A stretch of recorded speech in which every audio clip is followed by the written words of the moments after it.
사랑하는 말씀교회 성도님 여러분, 우리가 각각의 처소에 있지만 하나님께 신령과 진정으로 예배할 때 우리의 예배를 받으시는 줄 믿습니다.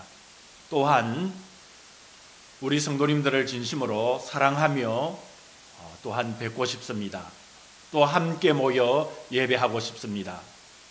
아마 우리 성도님들의 각자의 마음이 저와 같을 줄 믿습니다. 우리가 한 마음을 가지고 또한 서로가 기도할 때 우리 하나님께서 우리의 기도를 또한 받으시는 줄 믿습니다. 오늘 예배하는 가운데 성령 하나님께서 평강과 평강으로 우리 성도님들을 성령님의 충만하신 가운데 인도해 주실 줄 믿습니다. 우리가 이 시간에 사도신경으로 다 함께 신앙을 고백함으로 하나님께 예배를 올리겠습니다. 전능하사 천지를 만드신 하나님 아버지를 내가 믿사오며 그 외아들 우리 주 예수 그리스도를 믿사오니 이는 성령으로 잉태하사 동정녀 마리아에게 나시고 본디오 빌라도에게 고난을 받아사 십자가에 못 박혀 죽으시고 장사한 지 사흘 만에 죽은 자 가운데서 다시 살아나시며 하늘에 오르사 전능하신 하나님 우편에 앉아 계시다가 저리로서 산자와 죽은 자를 심판하러 오시리라. 성령을 믿사오며 거룩한 공예와 성도가 서로 교통하는 것과 죄를 사하여 주시는 것과 몸이 다시 사는 것과 영원히 사는 것을 믿사옵나이다. 아멘. 찬송가 299장 하나님 사랑은 우리 다 같이 찬양함으로 하나님께 영광을 올리겠습니다.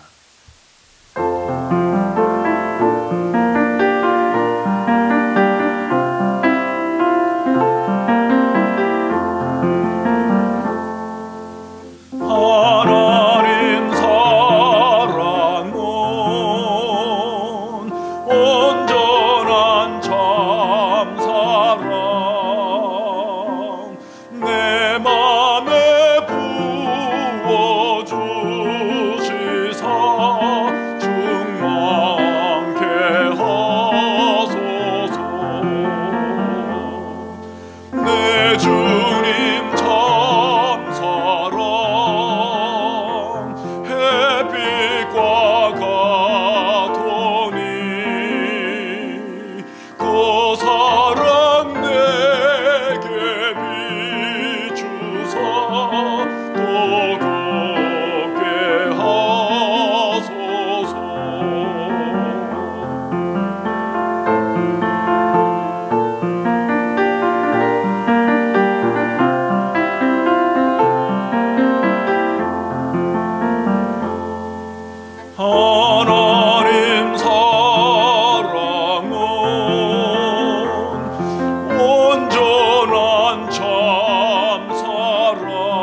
하나님께 한 마음이 되어 각 처소에서 기도를 할 때 우리 하나님께서는 우리의 기도에 응답하심을 믿습니다.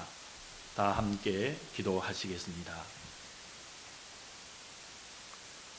우리 아버지 하나님의 크신 사랑과 인도하심에 따라 우리들이 오늘 여기까지 왔습니다. 하나님의 사랑으로 또한 덮으시고 인도하여 주셔서 우리의 모든 삶까지도 넉넉하게 역사해 주심을 믿습니다. 우리 아버지 하나님을 높이고 찬양하며 우리 아버지 하나님께 나온 우리 성도들을 우리 하나님께서 일일이 기억하여 주시며 우리 주 예수 그리스도의 보혈의 은혜로 덮으셔서 우리에게 자유를 주시고 평강을 주시고 은혜를 주시고 기쁨을 주시고 만족해 하심을 우리 하나님께서 베푸심을 믿습니다. 때로는 우리가 아버지 하나님 앞에 부족한 것이 너무나도 많이 있습니다. 하나님을 뜨겁게 사랑하지 못한 점이 많습니다. 이웃을 사랑하지 못한 점도 많습니다. 나와 가장 가까운 우리의 가족을 사랑하지 못한 것도 있고, 우리 성도들을 향하여 부족한 우리의 마음과 손길들도 있습니다. 우리 주 예수 그리스도의 은혜로, 우리 주 예수 그리스도의 사랑으로 덮으시고 인도하여 주셔서 용서하여 주시며 새롭게 해 주시기를 간절히 원합니다. 오 주님, 우리에게 부어주시는 충만한 사랑 주셔서, 우리에게 예수 그리스도의 은혜를 부어주셔서, 성령 하나님의 뜨거운 역사의 영을 부어주셔서 우리의 마음의 밭을 기경하고 새롭게 하여 우리 아버지 하나님 앞에 충성하는 저희들 되게 하여 주옵소서. 그럴 때에 우리에게 새 힘 부어주심을 간절히 믿습니다. 아버지 하나님, 우리 성도들을 일일이 올려드립니다. 아버지 하나님, 기억하여 주시고 이끌어 주셔서 가정생활 가운데, 또한 아버지 하나님 직장 가운데, 사업 가운데, 또 사람과의 관계 가운데 우리 하나님께서 친히 개입하여 주셔서 부드럽게 하여 주시며 풍성케 하여 주시며 필요한 은혜를 더하여 주시며 우리 하나님을 바라볼 수 있는 영적인 눈도 크게 열어주시기를 간절히 원합니다. 살려주십시오. 새롭게 하여 주십시오. 오 주님을 생각하는 마음 주셔서 항상 기뻐하고 쉬지 말고 기도하고 범사에 감사하는 은혜까지 부어주시기를 간절히 원합니다. 아버지 하나님, 우리에게 성실한 마음 주시기를 간절히 원합니다. 오 주여, 우리가 5달란트 받은 종들처럼, 아버지 하나님 3달란트, 2달란트 받은 종처럼 최고의 최선을 다하여 우리 아버지 하나님을 섬기는 우리 모든 주의 백성들이 되게만 해주시기를 간절히 원합니다. 아버지 하나님 앞에 간절한 기도의 응답을 우리 하나님께서 해주심을 믿습니다. 내가 여기 있다 말씀하여 주옵시며, 오 주여, 우리의 육신 가운데 약해 있는 우리 성도들이 있습니다. 아픈 우리 성도들이 있습니다. 아버지 하나님이여, 우리 하나님께서 만져주심을 믿습니다. 주님 새롭게 해주심을 믿습니다. 고쳐주심을 믿습니다. 오 주여, 넉넉한 삶 가운데 우리 하나님을 섬기기를 원하는 우리 성도들도 있습니다. 오 주님, 주께서, 우리 주님께서 은혜 부어 주시옵소서. 아버지 하나님, 남은 우리의 인생들을 우리 하나님 앞에 올려드리기를 원합니다. 오 주님, 생각과 마음 속에 주장하여 주옵시며, 오 주여, 우리가 주님을 향하여 나아갈 때마다 우리 주님께서 이끌어 주심을 간절히 믿습니다. 오 주님, 우리 주님의 사랑 앞에는 그 어떤 풍파도 거치며 어두운 것도 환하게 밝게 하여 주옵시며, 또한 아버지 하나님, 우리 주님의 사랑 가운데서는 언제나 우리에게 새 힘 주시고 새 능력 주실 줄 믿사오니 찬양하며 나아가는 우리 성도들만 되게 하여 주옵소서. 주님, 전 세상이 어지러운 가운데 있습니다.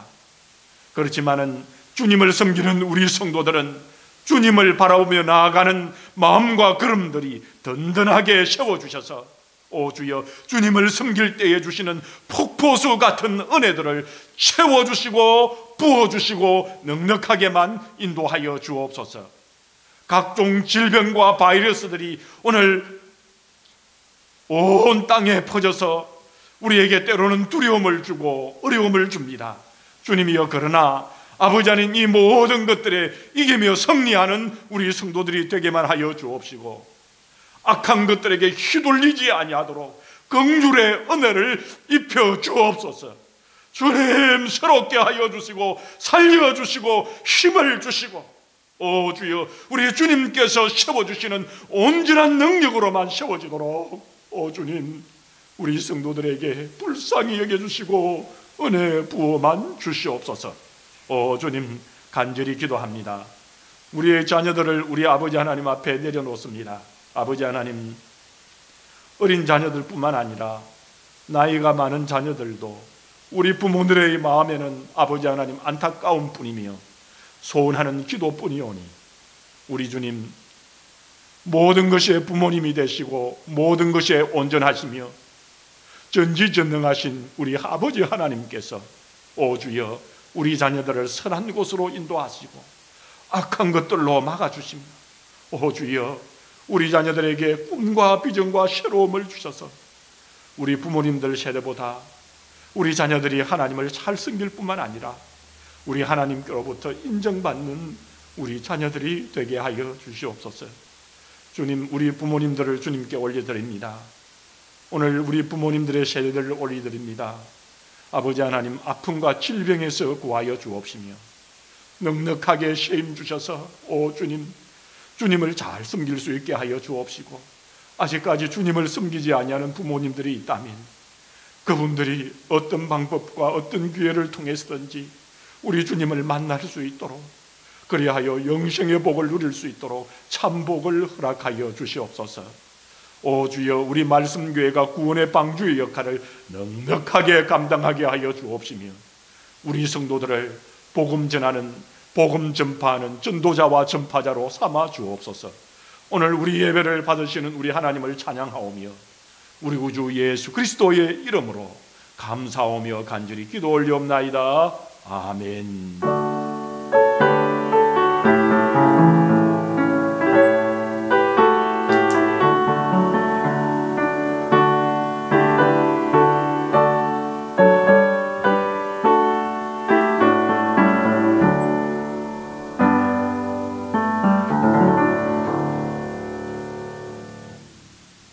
오늘 하나님의 말씀은 누가복음 12장 11절부터 23절까지 있는 말씀을 봉독하겠습니다. 사람이 너희를 해당이나 위정자나 권세 있는 자 앞에 끌고 가거든 어떻게 무엇으로 대답하며 무엇으로 말할까 염려하지 말라. 마땅히 할 말을 성령이 곧 그때에 너희에게 가르치시리라 하시니라. 무리 중에 한 사람이 이르되 선생님 내 형을 명하여 유산을 나와 나누게 하소서 하니 이러시되 이 사람아 누가 나를 너희의 재판장이나 물건 나누는 자로 세우느냐 하시고 그들에게 이르시되 삼가 모든 탐심을 물리치라. 사람의 생명이 그 소유에 넉넉한 데 있지 아니하니라 하시고 또 비유로 그들에게 말하여 이르시되 한 부자가 그 밭에 소출이 풍성하매 심중에 생각하여 이르되 내가 곡식 쌓아둘 곳이 없으니 어찌할까 하고 또 이르되 내가 이렇게 하리라. 내 곡간을 헐고 더 크게 짓고 내 모든 곡식과 물건을 거기 쌓아두리라. 또 내가 내 영혼에게 이르되 영혼아 여러 해 쓸 물건을 많이 쌓아두었으니 평안히 쉬고 먹고 마시고 즐거워하자 하리라 하되 하나님은 이러시되 어리석은 자여 오늘 밤에 내 영혼을 도로 찾으리니 그러면 내 준비한 것이 누구의 것이 되겠느냐 하셨으니 자기를 위하여 재물을 쌓아두고 하나님께 대하여 부유하지 못한 자가 이와 같으니라. 또 제자들이 이르시되 그러므로 내가 너희에게 이르노니 너희 목숨을 위하여 무엇을 먹을까 몸을 위하여 무엇을 입을까 염려하지 말라.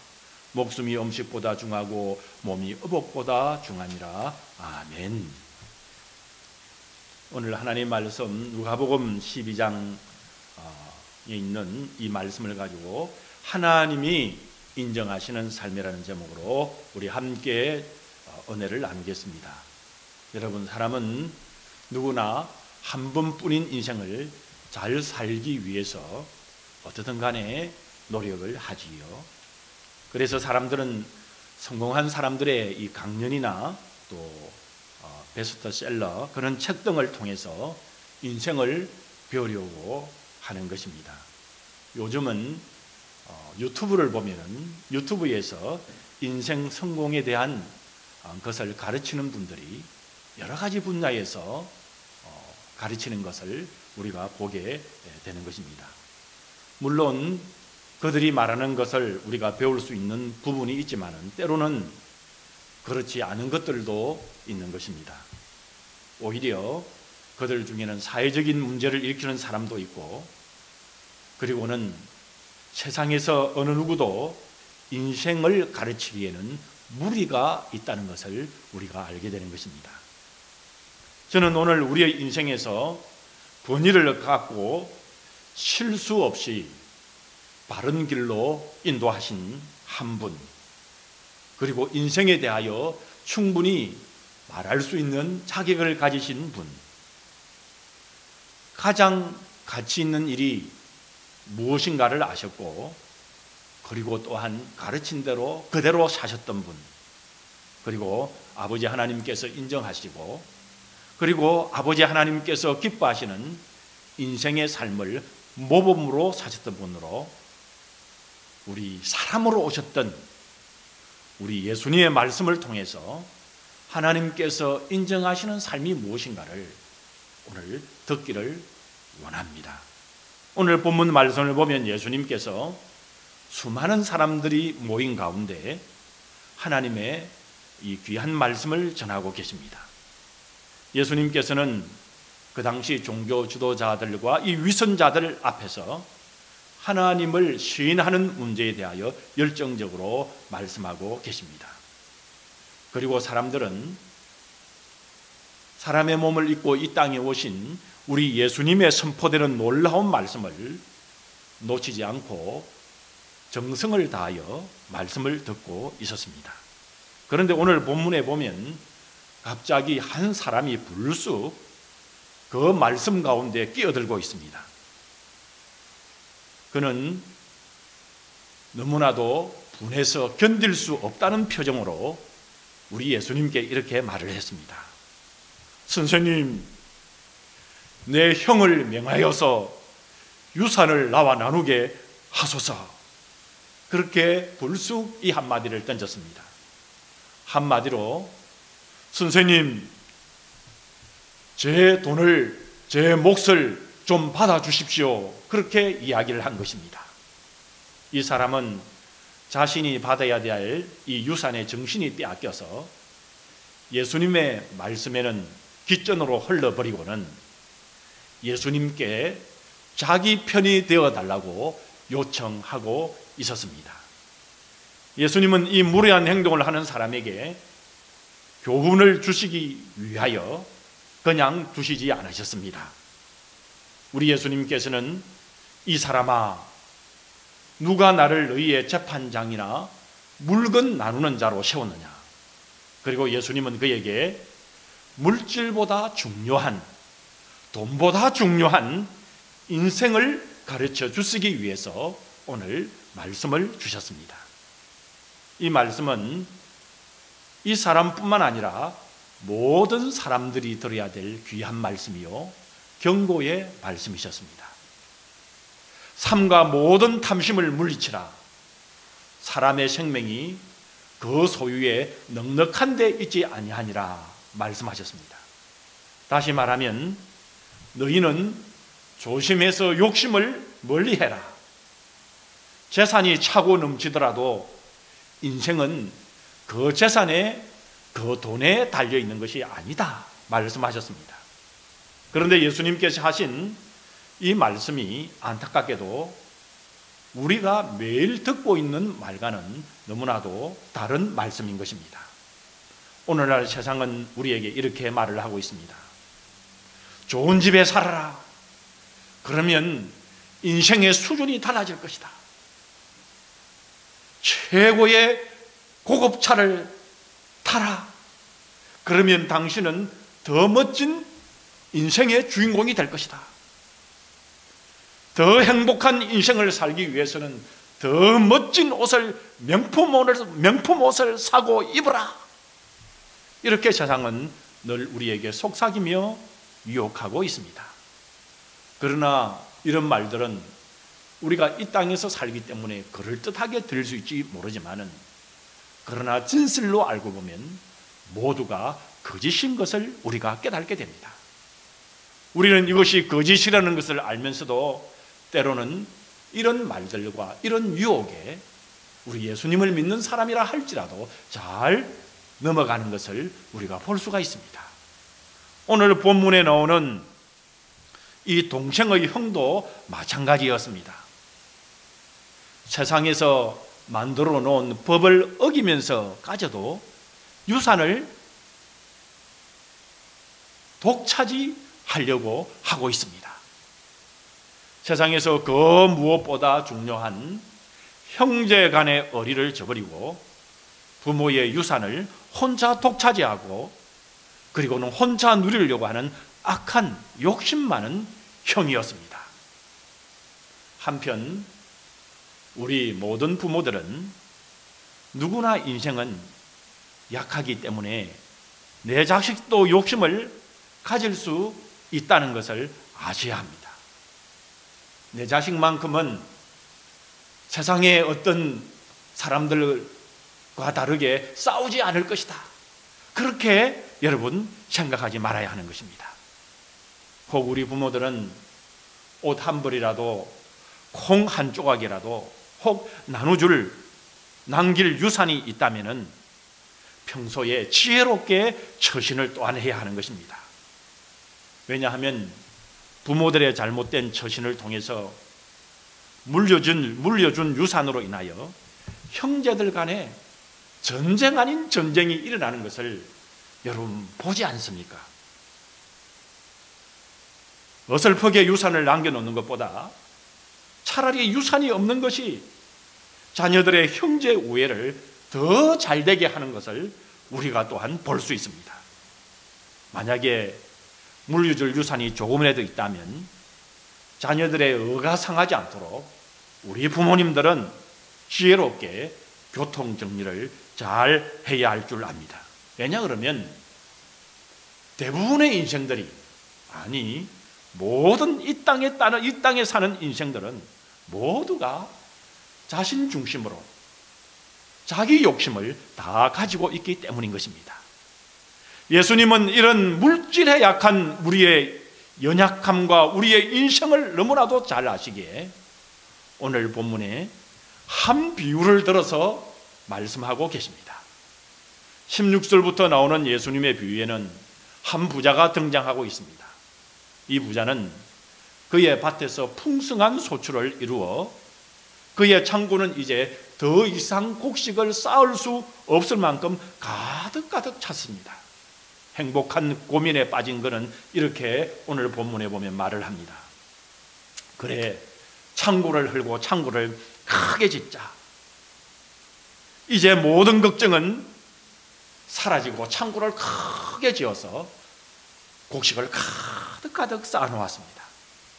여러 해 동안 걱정 없이 먹고 마시며 쉴 수 있는 재산이 풍성하게 쌓인 것입니다.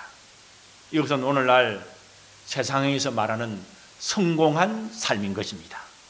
이제 그는 이 많은 재산을 쓰면서 인생을 즐길 일만 남았습니다.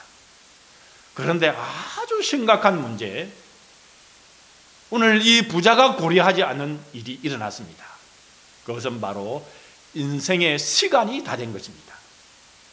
인생이라는 경기의 심판자 되시는 하나님께서 시계를 보시면서 호루라기를 만지시고 계십니다. 하나님께서 경기 종료를 알리시면 그것으로 모든 인생이 끝나는 것입니다. 이 부자가 자신의 은퇴 계획을 세운 그 순간 위에서부터 너무나도 낯선 목소리가 들립니다. 어리석은 자여, 오늘 밤에 내 영혼을 도로 찾으리니 그러면 내 준비한 것이 누구의 것이 되겠느냐. 사람들에게 이 부자는 부러움의 대상이 되었을지 모릅니다. 사람들이 나도 저 부자처럼 성공해야지 라고 말할 만한 성공 모델이었을 것입니다. 그러나 하나님께서는 오늘 이 부자를 뭐라고 말씀하고 계십니까? 이 어리석은 자여 라고 말씀하고 계십니다. 지금까지 그는 추수를 대비해서 많은 준비를 했습니다. 자신이 거둘 곡식을 생각하고 창고를 더 넓게 짓고 그리고는 그렇게 차근차근 계획을 세우고 준비를 했습니다. 하지만 그는 자신에게 다가올 가장 중요한 일, the most important, 인생의 가장 우선적으로 대비해야 할 일을 놓치고 말았습니다. 결코 피할 수 없는 죽음이라는 추수를 대비하지 못했습니다. 다시 말하면 하나님을 만날 준비를 하지 못한 것입니다. 부자의 삶은 그렇게 끝이 났습니다. 그는 단 한 알의 곡식도 단 한 푼의 돈도 챙기지 못한 채 이 세상을 떠나야 했습니다. 그는 미래를 준비한 듯 보였지만 아무것도 준비하지 못했고, 그는 똑똑한처럼 보였지만, 사람들에게는 성공 모델처럼 똑똑하게 보였지만 어리석은 자 중에 어리석은 자였습니다. 예수님은 부자 이야기를 마치시고 다음과 같은 결론을 내리십니다. 21절 말씀에 보면 자기를 위하여 재물을 쌓아두고 하나님께 대하여 부요하지 못한 자가 이와 같으니라. 오늘 이 말씀에서 나오는 어리석은 부자처럼 자기만을 위해서 사는 사람들에게 오늘 예수님은 분명히 경고하고 계십니다. 바보처럼 살지 말고 정말 잘 사는 것이 무엇인지 이해해라. 그리고는 하나님께서 인정하시는 삶을 살아라고 말씀합니다. 여러분, 오늘 말씀을 보면 우리 예수님은 인생의 의미를 세 가지로 우리에게 말씀해 주고 계십니다. 첫째는 인생은 영원하지 않다고 말씀하십니다. 여러분, 인생은 연약하여 깨지기 쉽습니다. 젊고 건강한 사람들, 인생을 주도적으로 계획하고 성취해가는 사람들, 목표를 향해 달려가는 사람들은 인생의 덧없음에 대하여 생각하지 못할 것입니다. 왜냐하면 자신의 젊음이나 건강이나 부가 영원할 것처럼 생각되기 때문인 것입니다. 그러나 여러분, 그런 인생이라 할지라도 인생은 영원하지 못합니다. 이 땅에서의 삶은 기한이 있습니다. 모래시계가 조금씩 그 모래가 떨어지듯이 우리에게 주어진 인생의 시간이라는 것도 조금씩 각각 개인마다 줄어들고 있습니다. 우리에게 허락된 시간이 언제인 것은 알 수 없지만 분명한 것은 하루하루 그날이 더 가까이 다가가고 있다는 사실입니다. 인생을 잘 알기 위해서는 늘 이 사실을 염두에 두어야 하는 것입니다. 우리는 오늘이라도 위에서 부르시면 지금 가지고 있는 것은 모든 것을 땅에 두고 갈 수밖에 없는 것입니다. 저는 저의 일생 57여 년 가운데 캐나다 생활이 21여 년이 됩니다. 그런데 그 가운데 정말 3번 정도 죽을 뻔한 순간을 경험했습니다. 조금이라도 더 나갔거나 조금이라도 덜 갔더라면 오늘 이 자리에 없었을 것입니다. 여러분, 저만 그런 순간을 경험한 것이 아니라 여러분들도 그런 순간들을 경험하였지 않습니까? 여러분, 정말 우리의 인생의 끝이 언제 어떤 모습으로 찾아올지 우리는 아무도 알 수 없는 것입니다. 그 누구도 예상하지 못한 때에 누군가의 인생이 그렇게 끝나고 마는 것입니다. 인생은 생각만큼 그렇게 견고하지도 길지 않다는 것을 기억하시기 바랍니다. 그 사실을 생각하지 않고 사람이 오늘 말씀에 이 부자와 같은 사람이라고 말씀하십니다. 2020년 작년이지요. 우리 한국인의 수명에 관한 통계를 보면은 70세까지 생존할 확률은 86%라고 합니다. 그리고 75세까지 생존할 그런 확률은 우리 한국 분들의 100명 중에 이제 46명이 죽음을 맞이했다, 이렇게 이야기를 합니다. 그러니까 75세까지 사시는 분들은 나의 친구가 약 반은 이제 돌아가셨는데 내가 지금 살아남아 있는 경우지요. 80세까지 생존 확률은 30%라고 합니다. 100명 중에 70명이 죽음을 맞이한 것이지요. 85세까지 생존할 확률은 15%라고 합니다. 100명 중에 85명이 죽음을 맞이했습니다. 90세까지 생존할 확률은 5%인 것입니다.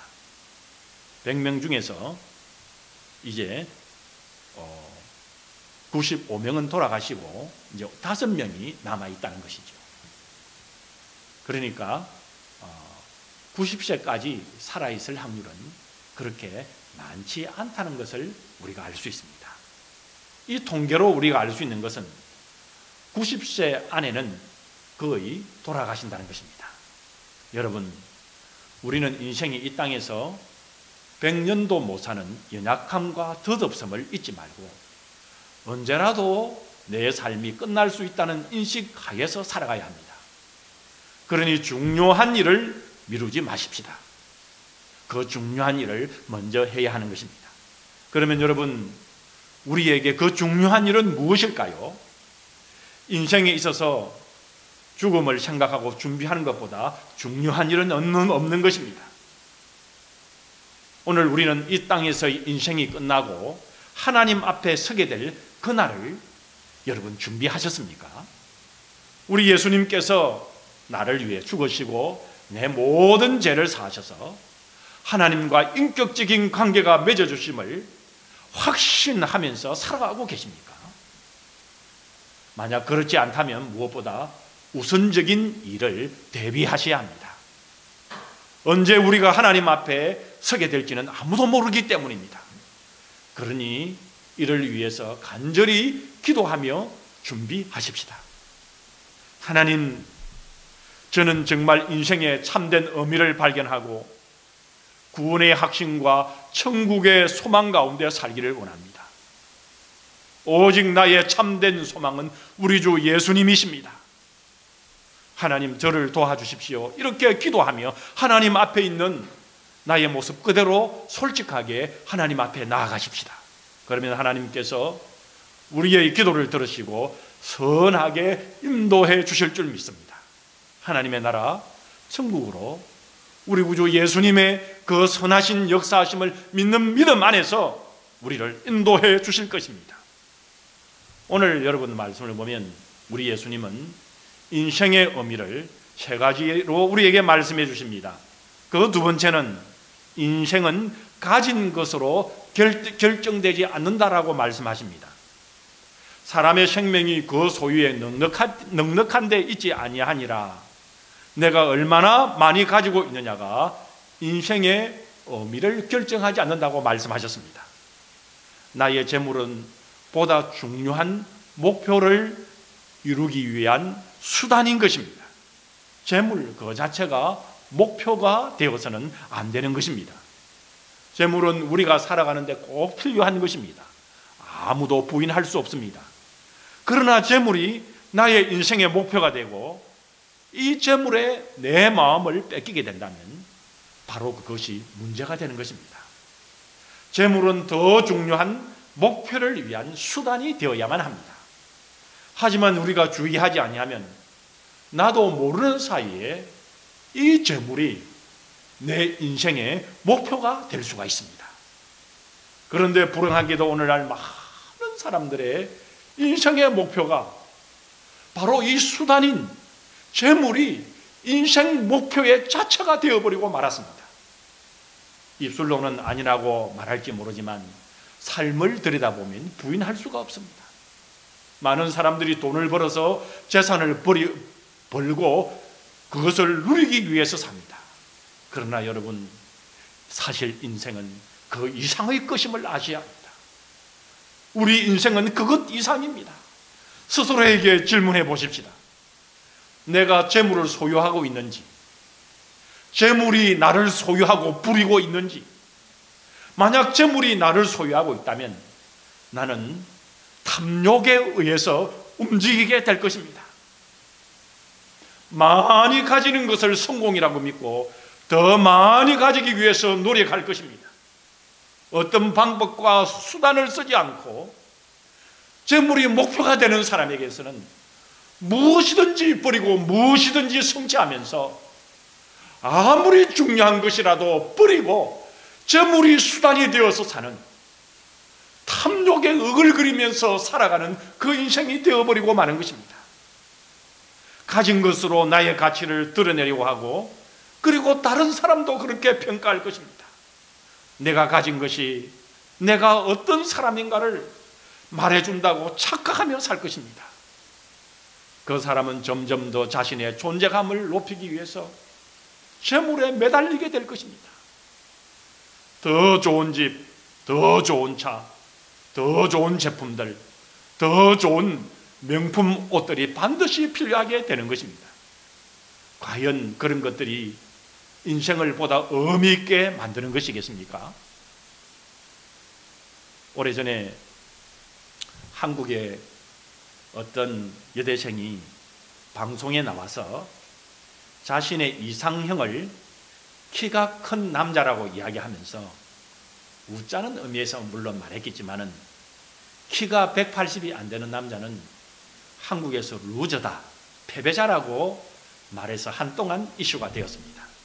그런데 말입니다, 그렇게 말한 그 여자가 그렇게 말한 대로 실제 키가 180이 넘는 이상형의 남자와 결혼했다고 해서 그녀가 아침마다 남편의 키를 생각하면서 분명히 행복해 하지는 않았을 것입니다.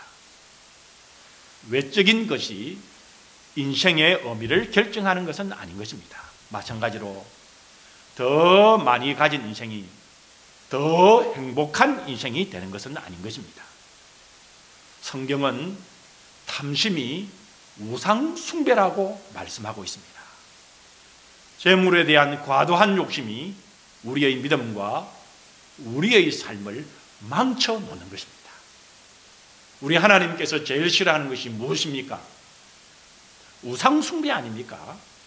여러분, 재물에 대한 올바른 관점을 가지시기 바랍니다. 재물을 위해서 사는 어리석은 자가 되지 마시기 바랍니다. 대신에 재물을 잘 관리하는 지혜로운 청지기가 되십시다. 여러분, 우리의 삶을 지배하는 가장 중요한 가치가 무엇입니까? 여러분, 우리는 무엇 때문에 움직입니까?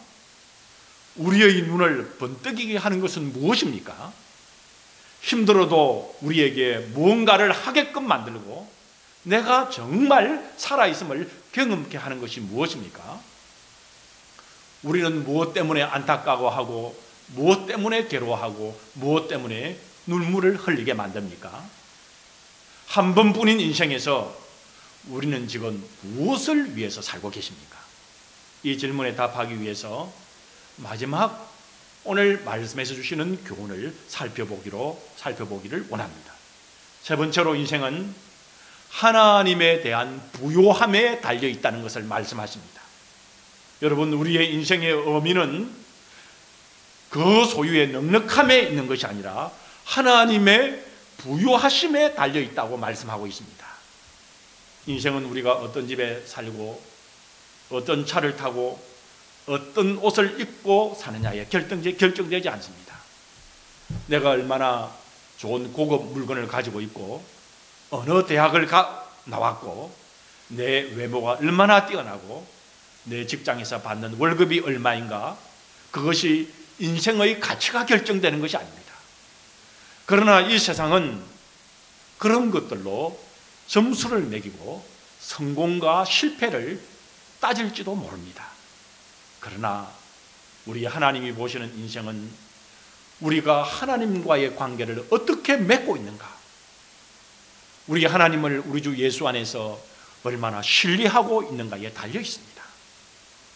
우리 하나님께서 인정하시는 인생은 예수님께서 십자가를 통해서 보여주신 하나님의 사랑을 믿음으로 받아들이고 그 사랑에 감격하고 그 사랑에 감동해서 그 사랑에 응답하는 삶을 사는 것이라고 말씀하고 계십니다. 예수님의 사랑이 동기가 되어 얼마나 기꺼이 하나님을 섬기고 하나님을 예배하는 인생인가에, 그 인생에 성공과 실패가 달려있다는 것을 말씀하고 계십니다. 우리의 인생은 인생의 주인이 되시는 하나님의 계획에 따라 내가 얼마나 헌신하느냐에 달려있습니다. 우리의 인생은 나를 위해 모든 것을 내어주신 우리 주 예수님을 따라가는 것에, 하나님의 말씀에 얼마나 순종하는 것에 달려 있습니다. 우리의 인생은 하나님의 나라와 그분이 원하시는 선한 일에 내가 가진 것단을 그걸 얼마나 지혜롭게 관대하게 사용하는 것에 달려 있습니다. 그런데 오늘 말씀에 보면 불행하게도 이 어리석은 부자는 이것을 알지를 못했습니다. 그는 자신에게 재물을 주신 하나님의 의도가 무엇인지 알지 못했습니다. 그는 자기만을 생각했고 자기만을 위해서 재물을 쌓아두었습니다. 인생이 자기만의 것으로 착각을 했습니다.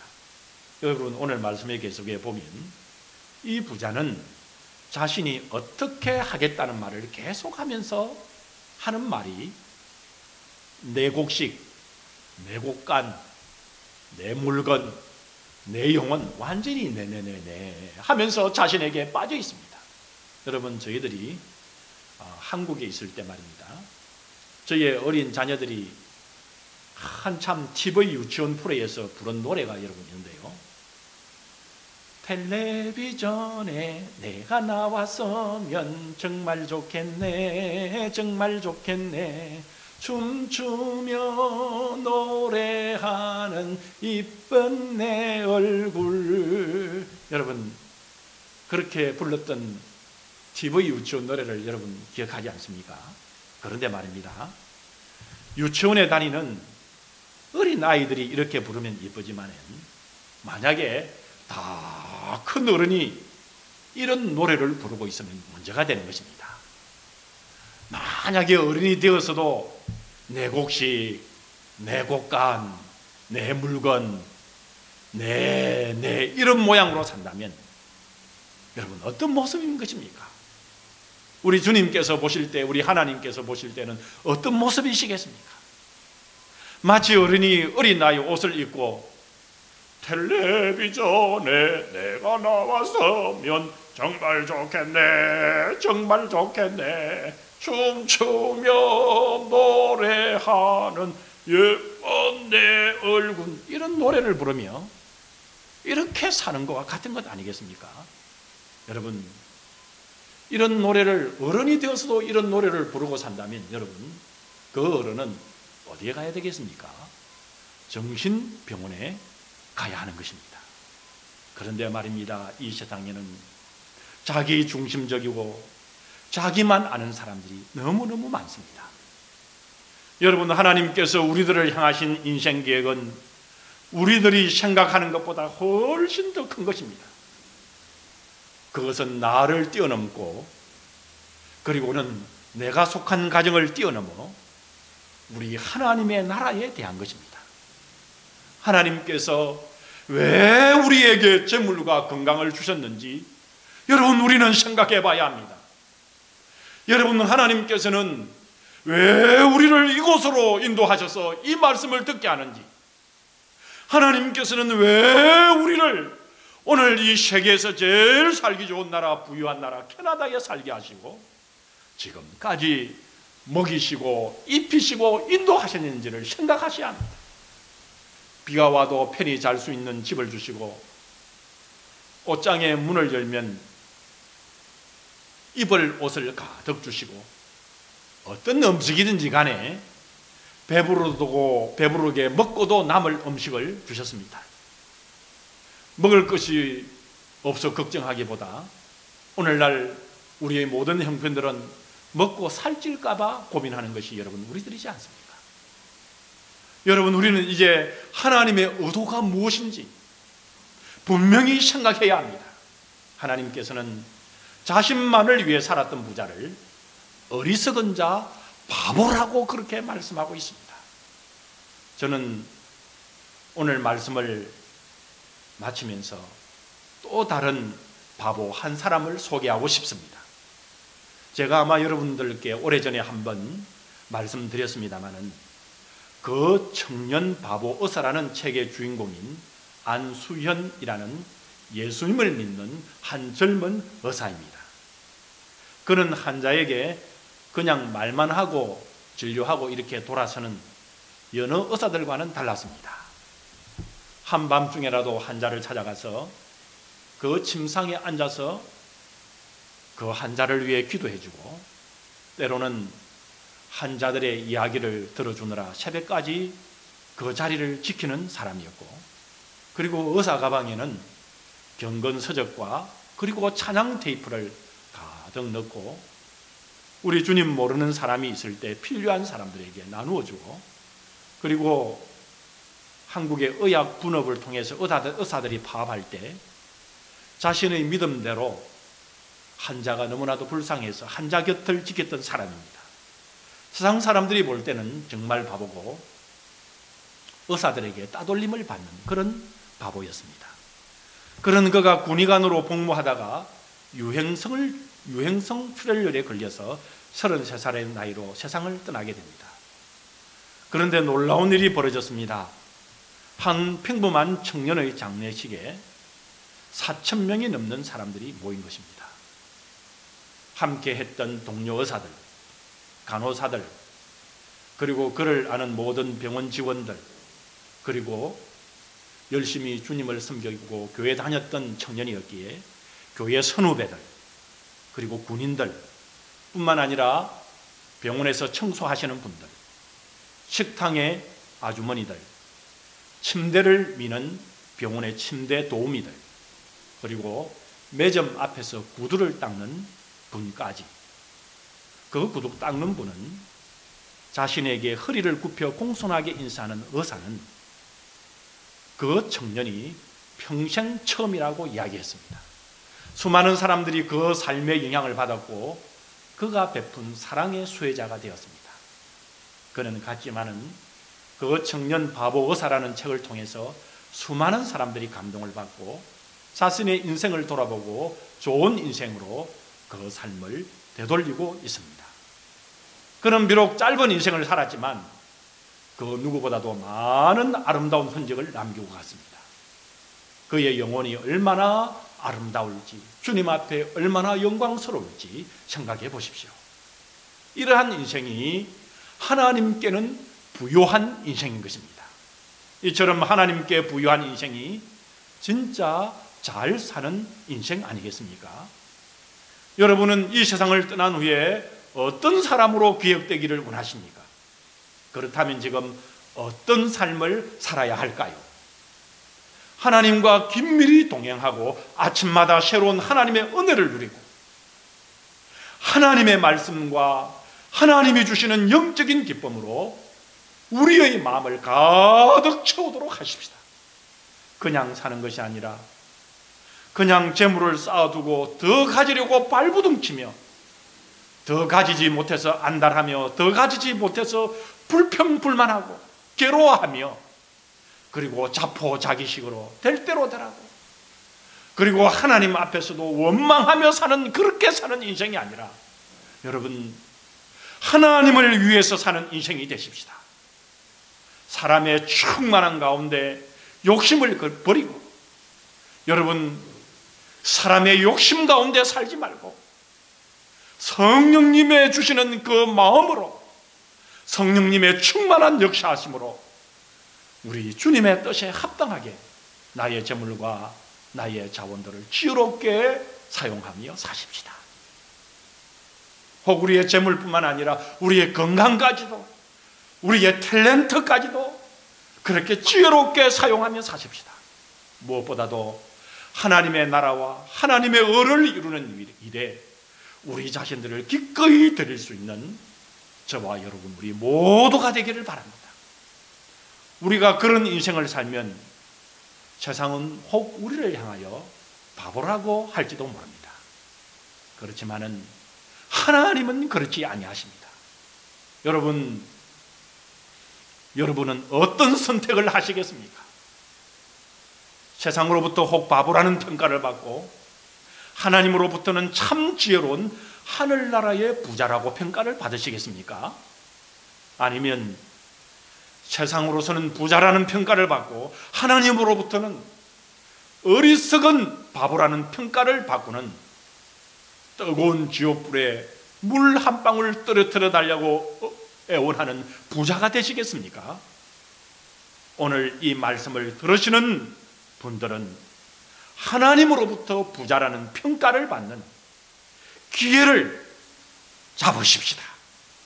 여러분, 오늘 말씀을 통해서 우리 하나님께서 참 부자구라는 평가를 받으시는 우리 모든 성도님들이 되시도록 우리 주님의 이름으로 축복합니다. 다 같이 기도하겠습니다. 하나님 아버지, 감사합니다. 세상에서 부자라는 평가를 받는다 할지라도 하나님께서는 어리석도다 그렇게 평가를 받는다면, 오 주여, 세상의 모든 것들은 오히려 그것이 우리에게 영원히 불행을 가져다 줄 것임을 우리가 바라봅니다. 오 주님, 이 세상에서 하나님께서 인정하시는 부자가 되는 우리 모든 성도들이 되도록 우리의 인생의 의미를 깊게 생각하는 우리 성도들이 되게 하여 주옵소서. 이 땅에 있는 것 때문에 불평, 불만, 울고 불고 욕심, 짜증, 아버지 안에는 그런 것을 다 내려놓고 우리 주 예수님께서 가르쳐주신 말씀을 붙들고 참 인생의 부자로서, 우리 주님께서 인정하시는 인생의 부자로서 사는 우리 모든 성도들이 되게만 하옵소서. 그러므로 우리 성도들에게 하늘의 평강을 누리게 하여 주옵시며 하늘의 평강을 누리는 자로서의 삶이 드러날 수 있도록 우리 주님께서 은혜의 복을, 하늘의 문을 여시고 부어 주옵소서. 우리 구주 예수 그리스도의 이름으로 감사하며 간절히 기도 올리옵나이다. 아멘. 찬송가 288장 예수로 나의 구주 삼고 우리가 찬양할 때에 우리 하나님께 영광을 올리겠습니다.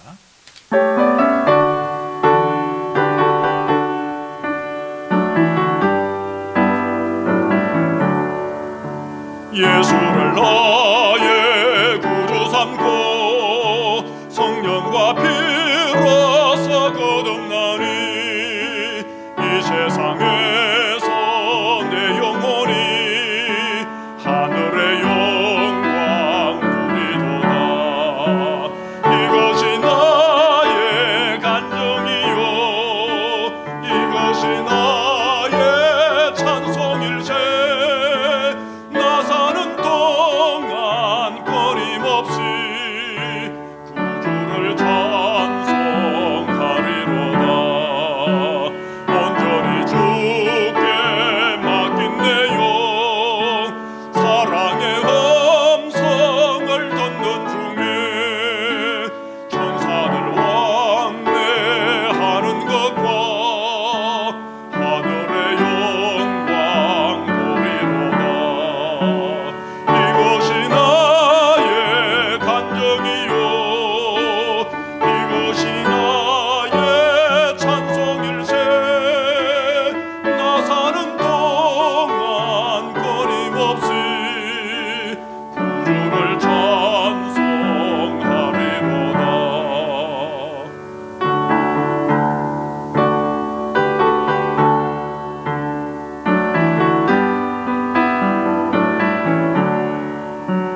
주 안에 기쁨 누림으로 마음의 풍랑이 잔잔하니 세상과 나는 강고 듣고 구속한 주만 보이도다. 이것이 나의 간증이요 이것이 나의 찬송일세. 나 사는 동안 끊임없이 구주를 찬송하리로다.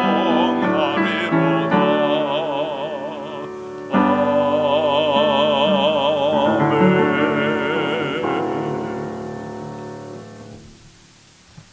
다 같이 하나님께서 주시는 복을 받겠습니다.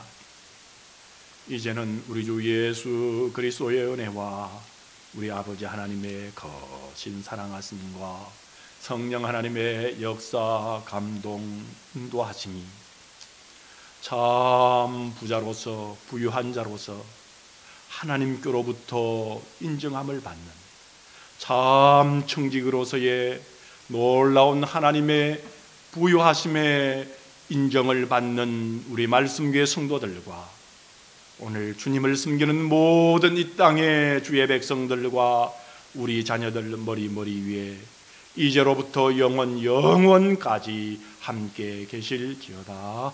아멘.